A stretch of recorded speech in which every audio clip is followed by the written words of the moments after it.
ഇപ്പോൾ കഥാസാഗരം തയ്യാറാക്കി അവതരിപ്പിക്കുന്നത് ബോണി ജെ ബേസൻ.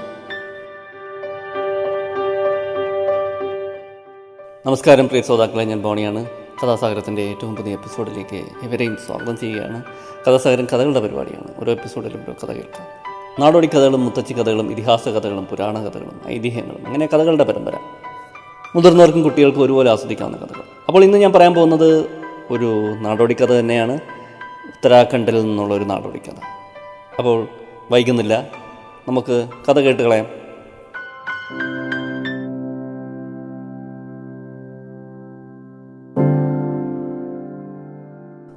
സരയൂ നദിയുടെ തീരത്ത് പൂജാരിയായ ഒരു ബ്രാഹ്മണൻ ജീവിച്ചിരുന്നു. കുട്ടിക്കാലം മുതൽ അയാൾ സരയൂവിൽ കുളിച്ച ശേഷമായിരുന്നു ക്ഷേത്രത്തിൽ പൂജ ചെയ്തിരുന്നത്. വയസ്സായപ്പോൾ അയാൾക്ക് നദിയിൽ ചെന്ന് കുളിക്കാനുള്ള ആരോഗ്യം ഇല്ലാതെയാണ്. പക്ഷേ സരയൂവിലെ വെള്ളത്തിലല്ലാതെ കുളിക്കുന്ന കാര്യം അയാൾക്ക് ചിന്തിക്കാൻ പോലും കഴിയുമായിരുന്നില്ല. അതുകൊണ്ട് ഇക്കാര്യത്തിൽ തന്നെ സഹായിക്കാൻ മക്കളുടെ ഭാര്യമാരോട് ആവശ്യപ്പെടാമെന്ന് അയാൾ തീരുമാനിച്ചു. ബ്രാഹ്മണന് 7 മരുമക്കളുണ്ടായിരുന്നു. അയാൾ ആദ്യം മൂത്ത മകളെ സമീപിച്ചു. എനിക്ക് സരോയിൽ പോയി കുളിക്കാനുള്ള ആരോഗ്യം ഇപ്പോൾ തീരെയില്ല. അതുകൊണ്ട് നീ കുളിച്ചു വരുമ്പോൾ നദിയിൽ നിന്ന് ഒരു കുടം വെള്ളം എനിക്ക് കൊണ്ടുവന്ന് തരണം. എന്നും വേണ്ട, ആഴ്ചയിൽ ഒരു ദിവസം മതി. ബാക്കി ദിവസങ്ങളിൽ മറ്റുള്ള മരുമക്കളെ കൊണ്ട് വെള്ളം കൊണ്ടുവരിക്കാമല്ലോ. ആർക്കും അതിന് വലിയ പ്രയാസമുണ്ടാകില്ല. സരയൂവിലെ വെള്ളത്തിൽ തന്നെ എൻ്റെ കുളിയും നടക്കും, ബ്രാഹ്മണൻ പറഞ്ഞു. ഓ, നദിയിൽ നിന്ന് വെള്ളം ചുമന്നുകൊണ്ടുവരാൻ എനിക്ക് കഴിയില്ല അമ്മാവ. ഇവിടെ 100 കൂട്ടം കാര്യങ്ങൾ ചെയ്യാനുള്ളപ്പോൾ അതിനൊന്നും നേരവും കിട്ടില്ല. അമ്മാവൻ മറ്റു മരുമക്കളോട് പറയൂ. മൂത്ത മരുമകൾ ഒഴിഞ്ഞു മാറി.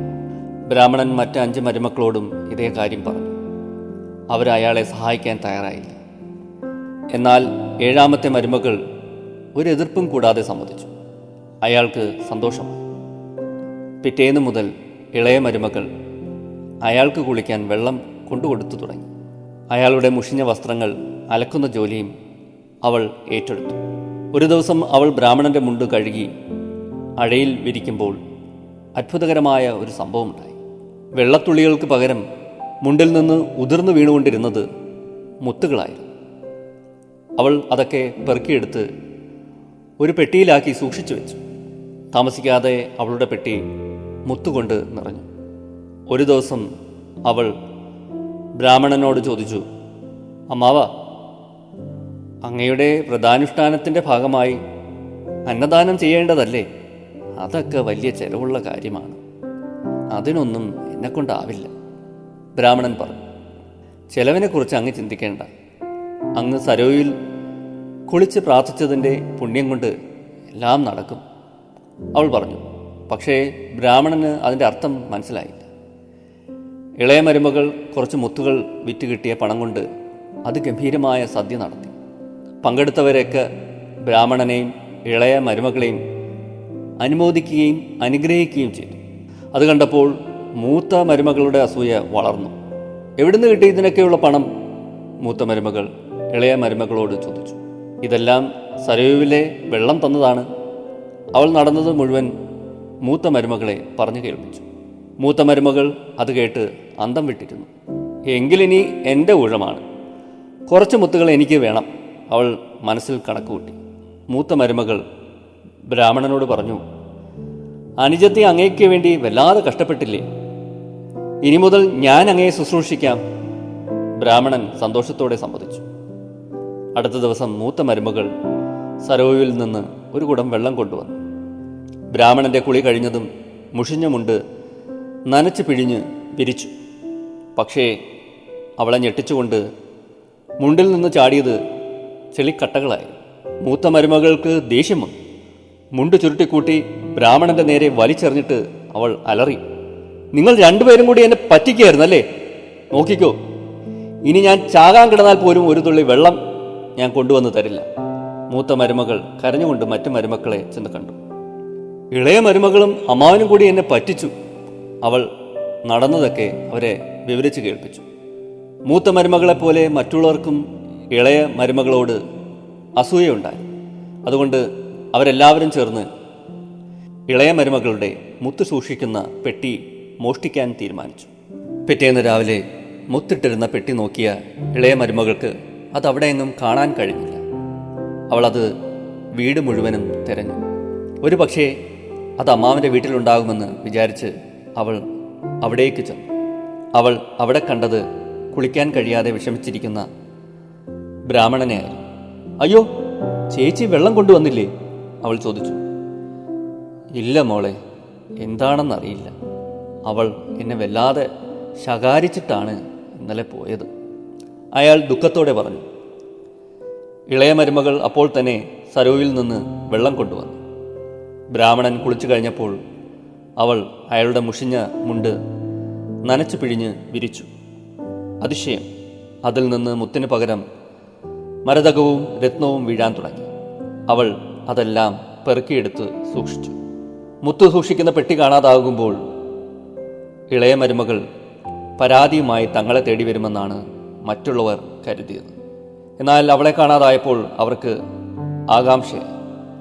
അവർ ഇളയ മരുമകളുടെ വീട് സന്ദർശിക്കാൻ പുറപ്പെട്ടു. ഇളയ മരുമകൾ തൻ്റെ ജ്യേഷ്ഠത്തിമാരെ സ്നേഹപൂർവ്വം സ്വീകരിച്ചിരുത്തി. മൂത്ത മരുമകൾ പറഞ്ഞു, ഞങ്ങൾ വന്നത് ഒരു കാര്യം അറിയിക്കാനാണ്. നീ പറഞ്ഞത് അമ്മാവനെ ശുശ്രൂഷിച്ചതുകൊണ്ട് ദൈവം നിനക്ക് മുത്ത് തന്നു എന്നല്ലേ? അത് നിന്റെ തോന്നലായിരുന്നു. ഈ സരോയിൽ നിന്ന് വെള്ളമെടുത്തപ്പോൾ എനിക്ക് ധാരാളം മുത്തുകൾ കിട്ടി. ഇതാ, വിശ്വാസമില്ലെങ്കിൽ കണ്ടോ. താൻ മോഷ്ടിച്ച മുത്തുകൾ സൂക്ഷിച്ചിരുന്ന സഞ്ചി മൂത്ത മരുമകൾ തുറന്നു കാണിച്ചു. അതിൽ മുത്തുകൾ ഉണ്ടായിരുന്നില്ല, നിറയെ പാറക്കല്ലുകളായിരുന്നു. മൂത്ത മരുമകൾ നാണിച്ചു വിളറി. അപ്പോൾ ഇളയ മരുമകൾ പറഞ്ഞു, ചേച്ചി, സരോയിൽ മുത്തുകളും പവിഴങ്ങളും രത്നങ്ങളും പാറക്കഷ്ണങ്ങളും ഒക്കെ ഉണ്ട്. എനിക്ക് മുത്തു കിട്ടിയത് അമ്മാവന് കുളിക്കാൻ വെള്ളം കൊണ്ടുകൊടുത്തതിനാണ്. ചേച്ചിക്ക് കിട്ടിയതോ പാറക്കല്ലുകളാണ്. എന്തുകൊണ്ടാണ് അങ്ങനെ സംഭവിച്ചതെന്ന് ചേച്ചിക്ക് നല്ലപോലെ അറിയാം. മൂത്ത മരുമകൾക്ക് പിന്നെ അവിടെ നിൽക്കാൻ കഴിഞ്ഞില്ല. അവൾ തലകുനിച്ച് നാണത്തോടെ അവിടെ നിന്നും ഇറങ്ങിപ്പോയി. ബ്രാഹ്മണൻ മരിക്കുന്നതുവരെ ഇളയ മരുമകൾ അയാൾക്ക് വെള്ളം കൊണ്ടുകൊടുത്തുകൊണ്ടിരുന്നു. തനിക്ക് കിട്ടിയ രത്നങ്ങളൊക്കെ ജീവകാരുണ്യ പ്രവർത്തനങ്ങൾക്കായി ചിലവഴിച്ച് സന്തോഷത്തോടെ അവൾ ജീവിച്ചു. ഇത്രയുമാണ് കഥ.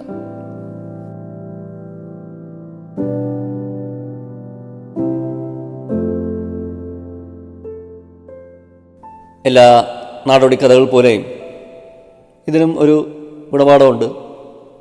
യഥാർത്ഥത്തിൽ നമ്മുടെ പ്രവൃത്തികളാണ് ഈ രത്നങ്ങളും പൗഴവും മുത്തുകളുമെല്ലാം. പ്രവൃത്തിയാണ് വലിയ ധനമെന്നാണ്, ഏറ്റവും വലിയ ധനമെന്നാണ് ഇവിടെ ഈ കഥയിലൂടെ സൂചിപ്പിക്കുന്നത്. നാടോടി കഥകളിലൊക്കെ ഉള്ളതുപോലെ തന്നെ അവസാനം ഇവിടെ നന്മ വിജയിക്കുകയാണ്. തിന്മയുടെ മേൽ നന്മ വിജയിക്കുന്ന ഒരു സന്ദർഭം കൂടി നമ്മൾ കേട്ടുക. അതാണ് കഥയെക്കുറിച്ച് പറയാനുള്ളത്. കാടുമായിട്ട് ചേർന്ന് കിടക്കുന്ന നാട്ടിൻപുറങ്ങൾ, അതിനെ നാട്ടിൻപുറങ്ങൾ എന്ന് വിളിക്കണോ എന്ന് ഞാൻ ആലോചിക്കുകയാണ്. ഒരിക്കലും അത് കാടായിരുന്നിരിക്കാം.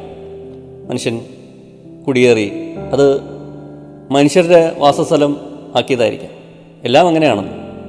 നഗരങ്ങളും ഗ്രാമങ്ങളും ഒക്കെ ഒരു കാലത്ത് കാടുകളായിരുന്നു. പിന്നെ ജനങ്ങൾ പെരുകി പെരുകി അവരുടെ നിർമ്മാണങ്ങളും പ്രവൃത്തികളും ഒക്കെ കൊണ്ട് കാട് അപ്രത്യക്ഷമായി അത് ജനങ്ങളുടെ വാസസ്ഥലം അല്ലെങ്കിൽ നഗരങ്ങളൊക്കെ ആയി മാറി. ഞാൻ ഇത്രയും പറഞ്ഞത് ഒരു ആമുഖമായിട്ടാണ്. ഇന്നത്തെ പത്രത്തിൽ നടുക്കുന്ന വാർത്തകൾ കണ്ടു. കാട്ടുപോത്തിൻ്റെ അക്രമത്തിൽ ഏതാനും പേർ മരിക്കുകയുണ്ടായി. സ്ഥലങ്ങളുടെ പേരൊന്നും ഞാൻ പറയുന്നില്ല, അതെല്ലാം എല്ലാവർക്കും അറിയാം. പിന്നെയും വാർത്തകളൊക്കെ ഞാൻ കണ്ടു.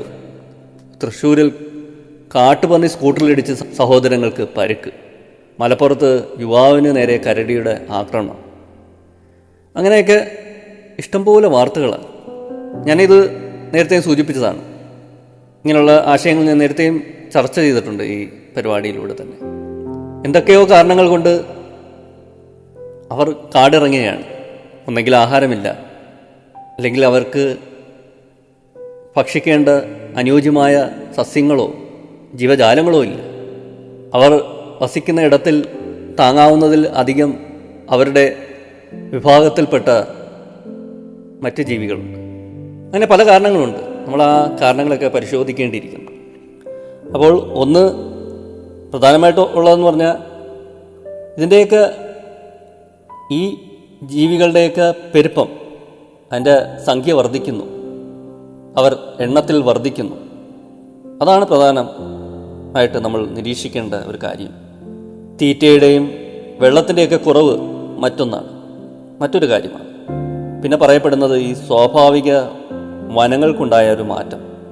ഇതൊക്കെയാണ് വനത്തിൻ്റെ ചുമതലയുള്ള ഉദ്യോഗസ്ഥർ നിരത്തുന്ന കാരണങ്ങൾ. സ്വാഭാവികമായിട്ടും മൃഗങ്ങൾ അവർക്ക് കഴിക്കാനുള്ള ഭക്ഷണം ഇല്ലാതായാൽ പിന്നെ തീർച്ചയായിട്ടും വേറൊരു പോംവഴിയില്ല, അല്ലേ? നിങ്ങൾക്കും ചിന്തിക്കാവുന്ന കാര്യമാണ്. അവർ അത് തേടി ഇറങ്ങും. ആ വരവാണ് നിങ്ങൾ അവരെ നാട്ടിലൊക്കെ കാണുന്നത്. അപ്പോൾ ഈ കാട് കയ്യേറി കൃഷി ഇറക്കുമ്പോൾ നാം ചിന്തിക്കേണ്ട കാര്യം ഇതാണ്. അവരുടെ സ്വാഭാവിക വനം, അതിനകത്ത് അവർക്ക് ഭക്ഷിക്കാനുള്ള ആഹാരം എല്ലാം കാണും. അത് ഇല്ലാതായിട്ട് നമുക്കാവശ്യമുള്ള സാധനങ്ങൾ അവിടെ വെച്ച് പിടിപ്പിക്കുകയാണ്. അപ്പോൾ അവർക്ക് അത്രയും ആഹാരം അവിടെ നഷ്ടപ്പെട്ടു. അതാണ് ഒരു പ്രധാനപ്പെട്ട കാര്യം. ഔദ്യോഗിക കണക്കനുസരിച്ച് കേരളത്തിൽ 27,000 ഹെക്ടർ വനമാണ് സ്വാഭാവികമല്ലാതായത്. അപ്പോൾ അത്രയും വനം ഇവർക്ക് നഷ്ടപ്പെട്ടു, കാട്ടിൽ വസിക്കുന്ന ജന്തുവിഭാഗത്തിൽ. കൂടാതെ പല പദ്ധതികളുടെയും പേരിൽ അക്കേഷ്യ, യൂക്കാലിപ്റ്റസ് തുടങ്ങിയ വിദേശ ഇനം മരങ്ങൾ നട്ടുപിടിപ്പിച്ചതാണ് വേറൊരു പ്രധാന കാരണം. അത് വലിയൊരു വിനയായി. ഇതോടെ ഭക്ഷണവും വെള്ളവും കുറഞ്ഞു. അപ്പോൾ ഇത് മനസ്സിലാക്കിയപ്പോൾ അതിനൊരു പദ്ധതിയൊക്കെ രൂപീകരിച്ചായിരുന്നു.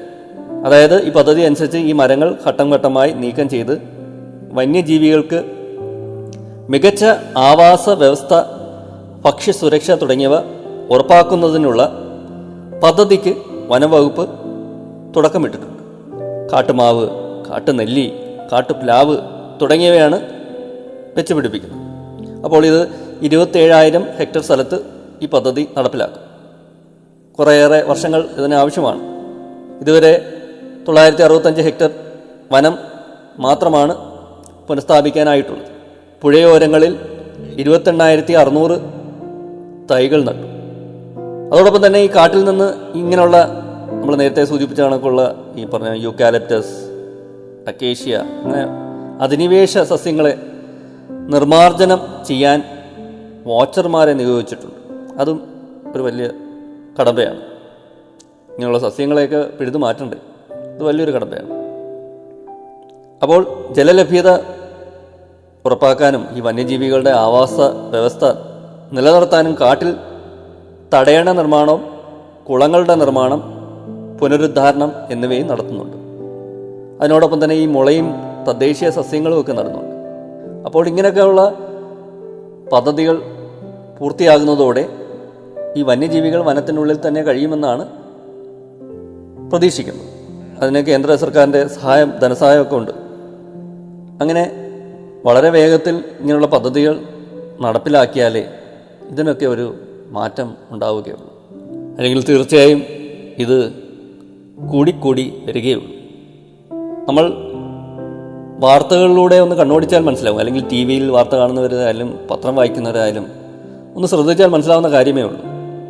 ഇപ്പോൾ ഇങ്ങനെയുള്ള വാർത്തകൾ ദിനംപ്രതി കൂടിക്കൂടി വരികയാണ്. ടി വിയിൽ വാർത്ത കാണുമ്പോൾ താഴെ സ്ക്രോൾ വരുന്ന കാണാം, അവിടെ ഇങ്ങനെ വന്യജീവി ആക്രമണം ഉണ്ടായി, ആന ഇറങ്ങി, ഇന്ന സ്ഥലത്ത് ആന ഇറങ്ങി, അല്ലെ ഇന്ന സ്ഥലത്ത് ആന ഒരാളെ കൊലപ്പെടുത്തി എന്നൊക്കെ പറഞ്ഞ് സ്ഥിരം എല്ലാ ദിവസവും ദിവസേന നമ്മൾ ഈ വാർത്തകൾ കാണുകയാണ്.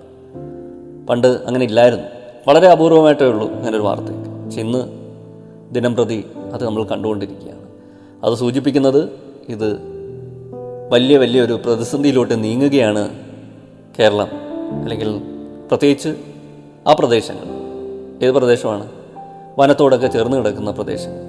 കരടി ഇറങ്ങി, അല്ലെങ്കിൽ പുലി ഇറങ്ങി, ഇങ്ങനെയൊക്കെയുള്ള വാർത്തകൾ കേട്ടിരിക്കുന്ന നമ്മൾ നാളെ നമ്മുടെ പ്രദേശത്തും അങ്ങനെ ഒരു സംഭവം ഉണ്ടായാൽ അതിശയിക്കേണ്ടിയില്ല. ഇതൊക്കെ കടന്നു വരാൻ എത്ര സമയം വേണം? അത്രയേ ഉള്ളൂ. ഇത്രയും പറഞ്ഞുകൊണ്ട് ഇന്നത്തെ കഥാസാഗരം ഞാൻ അവസാനിപ്പിക്കുന്നു. അടുത്ത എപ്പിസോഡിൽ കാണാം. പുതിയൊരു കഥയും പുതിയ കുറച്ച് വിശേഷങ്ങളുമായി. ഇത്ര നേരം എന്നെ കേട്ടുന്ന എല്ലാവർക്കും നന്ദി, നമസ്കാരം. Signing off, Boney.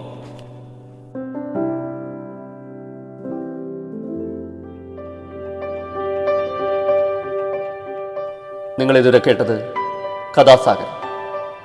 തയ്യാറാക്കി അവതരിപ്പിച്ചത് ബോണി ജെ ബേസിൽ.